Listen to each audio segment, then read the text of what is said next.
우리 한번 같이 하시겠습니다. 나는 어린아이입니까? 부자 청년입니까? 나는 어린아이입니까? 부자 청년입니까? 어제는 우리 교회에 영아부, 유아부, 유치부 여름 성경학교가 시작됐어요.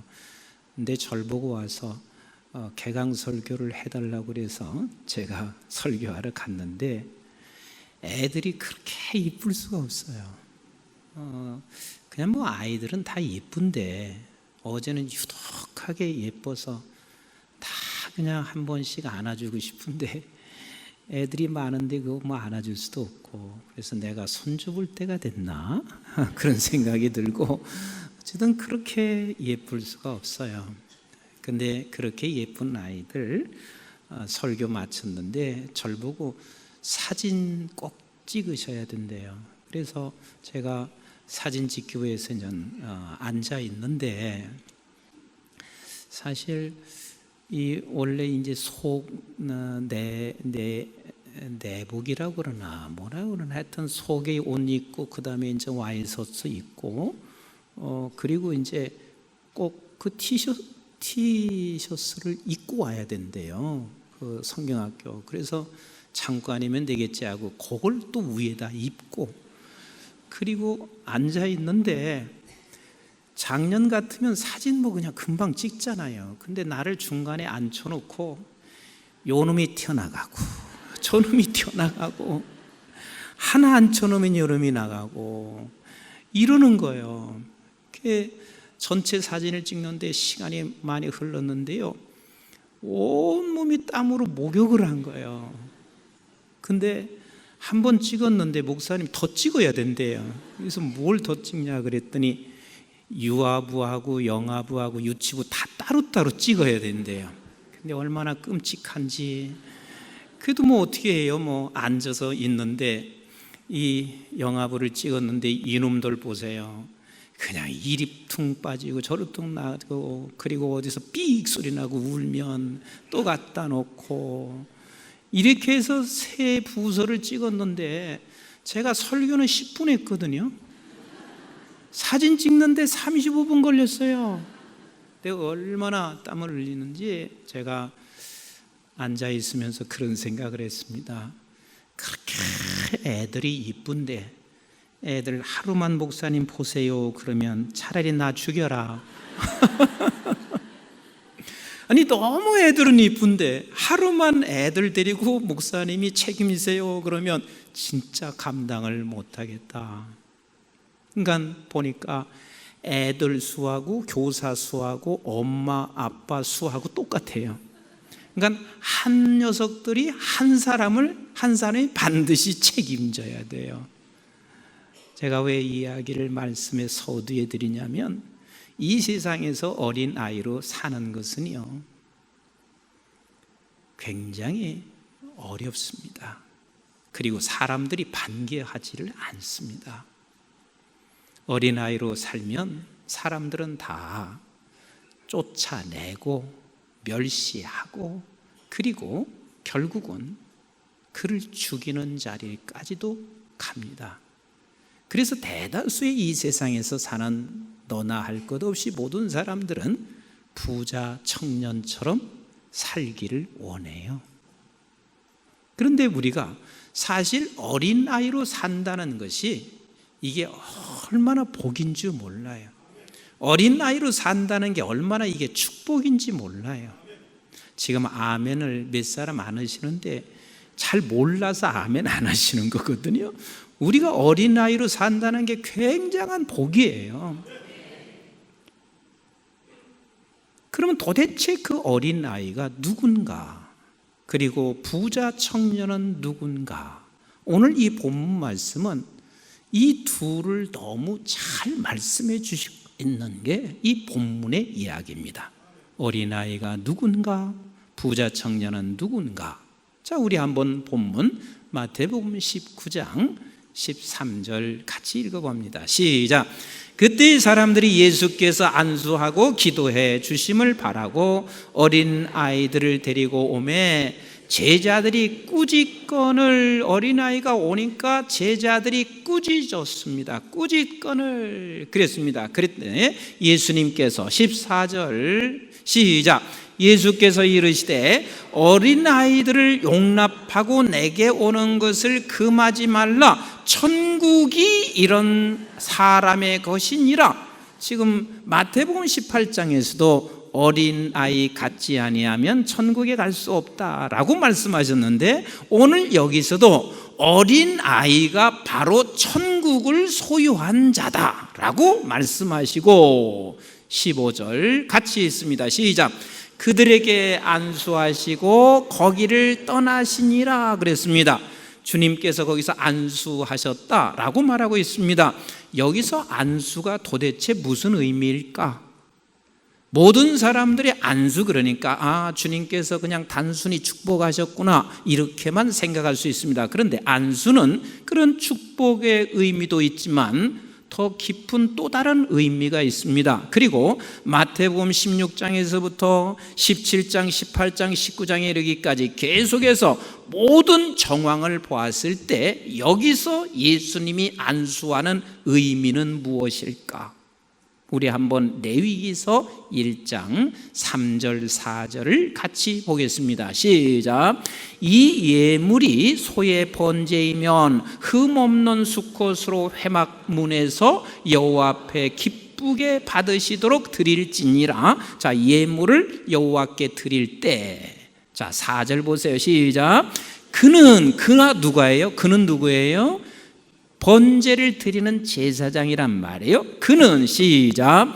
번제물의 머리에 안수할지니 그를 위하여 기쁘게 받으심이 되어 그를 위하여 속죄가 될 것이라 그랬습니다.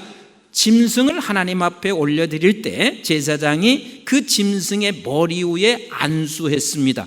왜 안수했어요? 축복한 거예요? 아니요. 여기서 안수하시고 있는 것은 이 제사장이 제물을 드리면서 짐승이 나와 동등하다 이런 의미에서 안수를 하시는 거예요. 무슨 소리인지 아시겠어요? 지금 짐승을 하나님 앞에 드리면서 그 머리 위에 안수할 때는 이 짐승과 내가 동등합니다. 그래서 이 짐승의 속죄가 내 속죄가 됩니다 하는 의미예요. 그러면 지금 마태복음 19장 15절에서 어린 아이들을 다 내쫓고 있는 제자들을 향하여 그를 영접하며 그에게 하는 말이 이 아이와 같지 않으면 천국 갈 수 없고 또 이 아이는 바로 천국을 소유한 자야. 그렇게 말씀하시고 안수하신 주님이 어린 아이신 거예요. 그래서 우리 주님께서는 이 세상에 오실 때 어린 아이로 오셨고 어린 아이로 사실 때 수많은 사람들은 쫓아내고 멸시하고 죽이는 자리까지 가는데도 불구하고 주님께서는 이 세상에서 계속해서 무엇으로 사셨냐면 어린 아이로 사시다가 그냥 주님이 죽으셨습니다. 그게 우리 주님이세요. 주님은 어린 아이로 오셨어요. 자, 한번 이사야서 53장 1절을 같이 봅니다. 시작. 우리가 전한 것을 누가 믿었느냐? 여호와의 팔이 누구에게 나타났느냐? 그는 주 앞에서 자라나기를 못같이 연한 순 같고 어린 아이 같고 시작. 마른 땅에서 나온 뿌리 같아서 고운 모양도 없고 풍채도 없은즉 우리가 보기에 흠모할 만한 아름다운 것이 없도다. 3절 시작. 그는 멸시를 받아 사람들이 버림받았으며 간고를 많이 겪었으며 질고를 아는 자라. 마치 사람들이 그에게서 얼굴을 가리는 것 같이 멸시를 당하였고 우리도 그를 귀히 여기지 아니하였도다. 어린아이로 오신 우리 주님께서는 모든 사람들로부터 쫓김받고 버림받고 멸시를 받아 결국은 그 어린아이로 사시다가 우리 주님은 죽으셨습니다. 어린아이가 누구예요? 어린아이가 누구예요? 예수 그리스도께서 어린아이로 이 세상에 오셨습니다. 그럼 부자 청년은 누굴까? 부자 청년은 누굴까? 오늘 본문은 부자 청년에 대해서 명확하게 우리에게 가르쳐주고 있습니다. 자, 16절을 같이 한번 보도록 하겠습니다. 시작. 어떤 사람이 주께 와서 이르되 선생님이여 내가 무슨 선한 일을 하여 영생을 얻으리까 하고 묻습니다. 자, 영생에 관한 질문을 하고 있는데 이 질문을 가만히 보세요. 이 질문 속에 내가 무언가 할 수 있다는 거예요. 그래서 내가 어떻게 해야, 무슨 선한 일을 해야, 그러니까 내가 영생을 얻는데 무언가 선한 일을 하면 영생을 얻을 수 있다는 그렇게 질문을 지금 하고 있단 말이에요. 무슨 선한 일을 해야 내가 영생을 얻을 수 있습니까? 라고 질문하고 있을 때 우리 주님이 뭐라고 답하시는지 17절 같이 읽어볼까요? 시작. 예수께서 이르시되 어찌하여 선한 일을 내게 묻느냐? 선한 이는 오직 한 분이시니라. 이 말이 무슨 뜻이냐면, 야, 선한 일을 어찌 내게 묻냐? 선한 일은 오직 한 분이시라. 그러니까 이 말 속에 벌써 주님이 답이 있어요. 너는 선한 일을 이룰 수 있다는 거예요? 없다는 거예요? 없다는 이야기고, 오직 선한 분은 한 분이시라. 한 분이시라. 그래서 결국은 그 한 분만이 선하시고 한 분만이 영원한 영생이시기 때문에 네가 아무리 선한 일을 하려고 해도 선한 일을 통해서 영생을 얻을 수 있어요? 없어요? 없다 그 말이에요. 그래서 한 분이시라. 내가 생명에 들어가려면 계명들을 지키라. 그렇게 말씀하신 것은 계명을 너는 지킬 수 있는 자가 아니다 하는 것을 말하고 있습니다. 그러니까 부자 청년은 내가 무엇인지 해서 내가 선하게 사역하고 선하게 삶으로 영생에 들어갈 수 있다, 내가 무엇인가를 할 수 있다고 생각하는 이 모든 사람들은 다 부자 청년의 삶을 사는 거예요. 그랬더니 계명을 지켜야 된다. 즉 계명을 지키는 게 선한 것인데 네가 계명을 지켜야 된다 하는 이 말은 너 못 지킨다는 말인데 지금 이 부자 청년은 이 자체를 못 알아듣습니다. 자, 한번 19절을 같이 보겠습니다. 19절 시작. 내 부모를 공경하라, 내 이웃을 내 자신과 같이 사랑하라 하신 것이니라. 그러니까 지금 계명이 무엇입니까? 하고 물었을 때 이러이러한 것들이 모든 게 다 계명입니다. 나 이것들을 다 지켰습니다. 이게 부자 청년인 거예요. 다 지켰습니다. 그랬더니 예수님께서 그 부자 청년에게 이렇게 20절에 말씀하시고 있습니다. 20절 시작. 그 청년이 이르되 모든 것을 내가 지켰사온데 아직 무엇이 부족합니까? 부족함이 없어요. 부자 청년은 모든 게 지금 나는 다 할 수 있는 자고 나는 다 한 사람이고 부족한 게 없다라고 말하고 있는 이 부자 청년에게 주님께서 21절 시작. 예수께서 이르시되 내가 온전하고자 할진대 가서 내 소유를 팔아 가난한 자들에게 주라. 그리하면 하늘에서 보화가 내게 있으리라. 그리고 와서 나를 따르라 하시니. 22절 시작. 그 청년이 재물이 많으므로 이 말씀을 듣고 근심하며 가니라 그랬습니다. 주님께서 그 부자 청년에게 말했습니다. 그래, 그러면 네가 가지고 있는 모든 재물을 다 팔아서 가난한 자들에게 갖다 주라. 이렇게 말했습니다. 그러니까 이 부자 청년이 가진 것이 많아서 근심하고 떠났더라. 이 말을 우리는 이렇게 오해할 수가 있습니다. 결국은 사랑이 없다는 얘기구나. 그 말도 틀린 말은 아니에요. 그런데 부자 청년은 누구냐면 내가 가진 게 많아. 이게 부자 청년이에요. 내가 가진 건 많고 내가 행한 건 많고 내가 할 수 있는 게 많아서 내가 가진 것, 내가 행한 것으로 말미암아 내가 영생의 자리에 갈 수 있다고 생각하는 게 부자 청년이란 말이에요. 그러나 어린아이는 내가 할 수 있는 게 없습니다. 내가 할 수 있는 게 없습니다. 그러나 부자 청년은 영생조차도 내가 무엇인가 가진 것으로 할 수 있다고 생각하고 내가 지식과 경험과 내 모든 노하우를 통해서 할 수 있다고 생각하는 그가 바로 부자 청년이고, 영생은 그와 반대로 나는 아무것도 할 수 없는 어린 아이, 이 사람이 영생을 얻는다는 말은 내가 하는 것이 아니라 하나님이 결국은 그에게 영생을 주신다는 이야기 아니겠어요? 그러면 제가 여러분들에게 묻겠습니다. 어린아이가 누구라고요? 어린아이가 누구라고요? 예수님이세요. 그런데 저와 여러분들이 영생을 받으셨으면 아멘, 영생함을 받으셨으면 아멘, 내가 영생을 믿으시면 아멘. 그러면 내가 영생을 믿었다 하는 이야기는 결국은 영생을 믿는 자, 내가 영생함을 얻은 사람이라면 저와 여러분들이 누구예요? 예? 누구냐고요? 우리가 어린 아이입니다.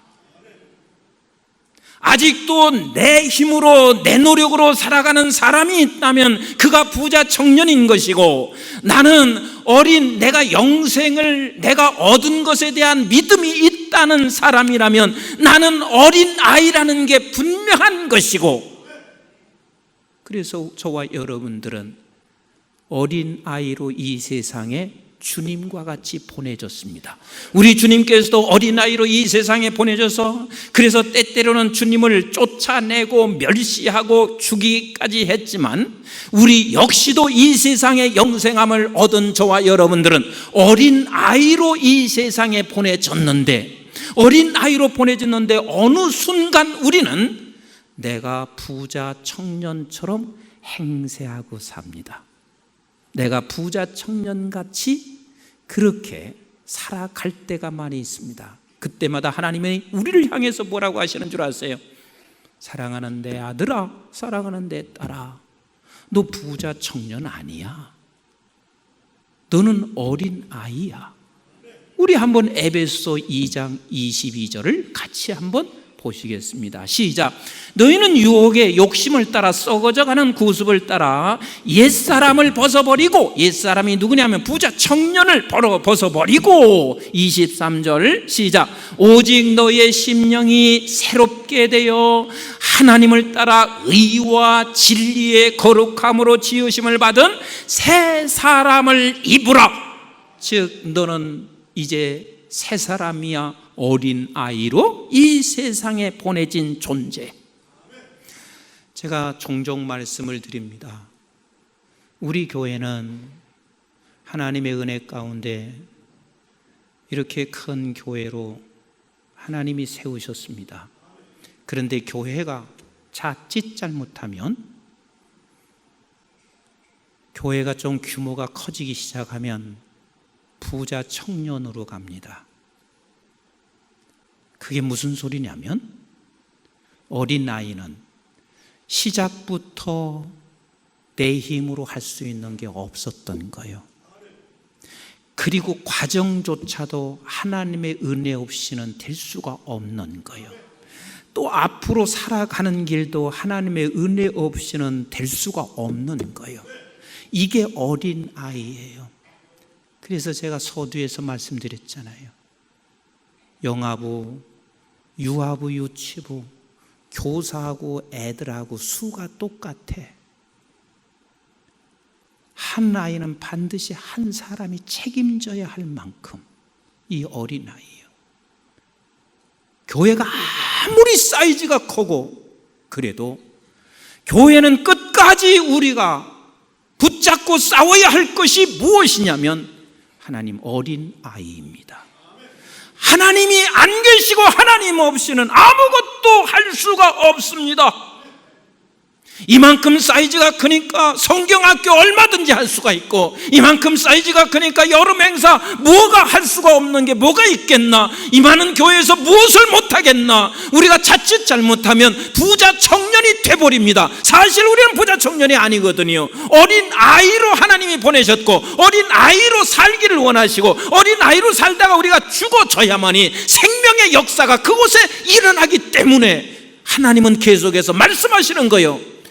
너는 어린아이야 라고 말씀하시고 계신 거거든요. 사업하시는 분들, 사업을 어느 정도 하다 보면 노하우가 생겼습니다. 그 노하우가 생기고 어느 정도 사업에서 성공적인 사업을 이루었습니다. 그때 조심할 게 뭔 줄 아세요? 영생함을 얻은 우리는 그 순간에도 어린아이라는 사실을 놓치지 마셔야 되거든요. 하나님께서 나에게 지혜 주시고 하나님께서 은혜를 베풀어 줘서 여기까지 사업을 인도하셨고, 앞으로도 하나님께서 손을 놓으시면 나는 아무것도 할 수 없음을 어린아이로 고백하고 살아가는 삶을 하나님께서 원하신단 말이에요. 제가 지금 설교 이렇게 서 있습니다. 설교자가 진짜 위험한 게 뭔 줄 아십니까? 전 일평생 설교하면서 살아왔습니다. 우리 교회에서만 설교하는 게 아니라 이곳저곳 다니면서 설교하고 그리고 강의하고 삽니다. 그러니까 나는 노하우가 생겼어요. 설교하는데 이제 많이 노련하게 설교도 할 수 있다고 생각하면 그때부터는 저는 부자 청년이 되는 거예요. 그래서 멋있게 설교는 할 수 있을지 모르겠어요. 사람들 앞에서 큰 실수 없이 설교할 수 있을지는 모르겠어요. 그러나 거기에 생명의 역사는 일어날 수가 없습니다. 설교자가 수백 번 그렇게 몇 년 오랜 세월 동안 설교를 해도 쓸 때마다 항상 우리가 놓치지 말을 것은 하나님, 나 어린아이로 섰습니다. 이 말의 뜻은 내가 할 수 있는 게 아무것도 없습니다. 내가 할 수 있는 거 그냥 소리밖에 더 치겠습니까? 내가 할 수 있는 게 그저 여기서 말밖에 더 하겠습니까? 생명을 바꾸시는 일, 하나님이 역사하시지 않으면, 하나님께서 하시지 않으면 아무것도 할 수가 없습니다. 우리 성가대도 그렇지 않겠어요? 하루 이틀 한 게 아니잖아요. 그렇게 많이 쓰셨잖아요. 더더군다나 전공을 한 사람들은 악보면 뭐 모르겠어요. 하면 되는 것이죠. 그래서 부자 청년이 돼요. 나는 우리 교회 성가대 너무 감사해요. 얼마나 멋있게 부자 청년처럼 겉보기에 얼마나 화려한지 모르지만, 그러나 그 겉보기에 화려한 부자 청년이 아무리 많은들 그게 무슨 의미가 있겠어요? 지금도 내가 찬송을 드리고 찬양을 하면서도 끝까지 우리가 놓치지 말아야 할 것은 나는 어린 아이입니다. 하나님의 은혜 없이는 내가 설 수가 없습니다. 그렇지 않겠어요? 내가 목을 한 번이라도 조금만 하나님이 쉬게 해보세요. 저 자리에 어떻게 있겠어요? 그리고 내가 악보를 지금 다 읽고 보고 있다 한 손치더라도 여러분들이 잠시만 이 뇌 하나 회로가 문제가 생겨보세요. 어떻게 여러분들이 악보를 볼 수가 있겠어요? 평생 우리가 붙잡아야 할 것은 끝까지 나를 어린 아이로 보내셨다는 사실을 놓치지 마셔야 합니다. 여러분, 다윗과 사울의 차이가 딴 게 아닙니다. 사울 처음에 겸손했습니다. 그런데 어느 날 갑자기 전쟁도 나가서 이겨보기도 하고 통치해보니까 해볼만 하고, 그리고 이 통치 정도, 이 정도 나라는 충분히 끌어갈 수 있다고 그는 생각하기 시작했습니다. 뭐가 된 거예요? 뭐가 된 거예요? 부자 청년의 모습으로 바뀌어져 버렸습니다. 하나님께서는 그 순간부터 사울을 쓰지 않기로 작정하시고 있습니다. 그러나 다윗은요, 일평생 살아가는 날 동안 자기가 어떤 위치에 있든지 항상 어린 아이로 살아왔습니다. 우리 한번 시편 142편을 같이 한번 읽어보실까요? 시편 142편 시작. 내가 소리내어 여호와께 부르짖으며 소리내어 여호와께 간구하는도다. 내가 내 원통함을 그의 앞에 토로하며 내 우환을 그의 앞에 진술하는도다. 내 영이 내 속에서 상할 때에도 주께서 내 길을 아셨나이다. 내가 가는 길에 그들이 나를 잡으려고 올무를 숨겼나이다. 오른쪽을 살펴보소서. 나를 아는 이도 없고 나의 피난처도 없고 내 영혼을 돌보는 이도 없나이다. 아무도 없어요. 그래서 나에게는 유일하게 하나님 아버지만이 내 아버지시고, 그분 없이는 나는 살아갈 수도 없고, 그분의 은혜 없이는 내가 지금 여기서 나올 길도 없습니다. 지금 다윗이 사울을 피하여 아둘람 굴 속에 있으면서 그 굴 안에서 하나님 아버지 앞에 어린 아이가 돼서 기도하고 있습니다. 그러면 지금 다윗만 그런 것이 아니라 우리는 이 세상 속에 모두가 다 부자 청년이 모여있는 이 세상 속에, 우리도 그 세상 속에 지금 갇혀 있습니다. 갇혀있는 저와 여러분들은 부자 청년이 아니라 어린 아이로 보내졌습니다. 어린 아이로 보내진 저와 여러분들은 우리가 하나님의 은혜 없이는 아무것도 할 수가 없어요 라고 그렇게 아버지께 나가는 것이, 그것이 하나님이 우리를 향하신 뜻하심입니다. 아멘이신가요? 그래서 우리 하나님께서 야고보서 4장 6절에 이렇게 말씀하시고 계세요. 우리 한번 같이 읽습니다. 시작. 그러나 더욱 큰 은혜를 주시나니 그러므로 일렀으되 하나님이 교만한 자를 물리치시고 겸손한 자에게 은혜를 주신다 하였느니라 말씀하시고 있습니다. 교만한 자로 나가는 것이 바로 부자 청년이 된 것이에요. 내 힘으로 지금까지 했고, 내 힘으로 나는 할 수 있고, 내가 가진 게 지금 많아서 내가 할 수 있다고 생각하는 거, 하나님께서는 반드시 망하게 한다고, 패망케 한다고 말씀하시고, 그러나 네가 하나님의 은혜로, 은혜 없이는 하나님의 은혜를 베풀어 주셔야 산다고 하는 이 어린 아이로 가게 되면 은혜를 더하여 주신다고 약속하시는 우리 하나님이세요. 그래서 우리가 어린 아이로 살 때 사실 두렵습니다. 부자 청년 속에 내가 어린 아이로 살 때 두렵습니다. 그래서 내가 어린아이로 살고 싶지 아니하고 부자 청년의 흉내를 내고 싶고 부자 청년의 자리로 가려고 하지만, 그러나 걱정하지 마세요. 예수님이 어린아이로 오셔서 쫓아냈어요. 멸시했어요. 죽였어요. 쉽게 죽였어요. 부자 청년들이 죽였어요. 그런데 예수님 죽음으로 끝나셨습니까? 죽음으로 끝나셨습니까? 아니요. 예수님은 부활하셨고, 부활하신 예수님은 우리에게 생명을 주셨습니다. 우리를 어린아이로 이 세상에 보내셔서 내가 죽는 것으로 끝나지 않습니다. 우리를 통하여 하나님께서는 반드시 생명의 역사를 이루어 가시는 우리 하나님이십니다. 믿으시면 아멘.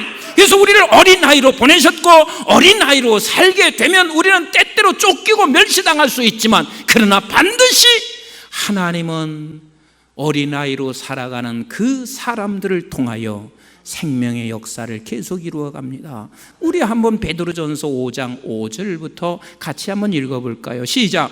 젊은 자들아, 이와 같이 장로들에게 순종하고 다 서로 겸손으로 허리를 동이라. 하나님은 교만한 자를 대적하시며 겸손한 자들에게 뭐예요? 은혜를 주신다. 다시 말하면 어린아이로 네가 살아봐라. 세상은 너를 쫓기고 멸망시키고 죽일 수 있을지 모르지만 하나님은 절대로 너를 버리지 아니하고 은혜를 베풀어 주신다. 자, 6절 같이 봅니다. 시작. 그러므로 하나님의 능하신 손 아래에 겸손하라. 때가 되면 뭐한다? 때가 되면 너희를 높여주신다. 때가 되면 높여주신다. 자, 7절 같이 읽어봐요. 시작. 너희 염려를 다 주께 맡기라. 이는 그가 너희를 돌보심이라. 믿으십니까? 우리 하나님 앞에서 우리는 어린아이로 있을 때 하나님은 약속하시고 있습니다. 어린아이로 보내신 하나님께서 우리를 그냥 내치시는 것이 아니라, 남의 자식은 우리가 몇 시간 같이 못 있지만 친손주, 친자식은 하루를 그냥 힘들어도 데리고 있습니다. 하나님께서 우리를 이 세상의 어린아이로 보내시면서 결단 보내지시지 않습니다. 그래서 염려를 다 주께 맡기라. 그가 너희를 돌보심이라. 8절 시작.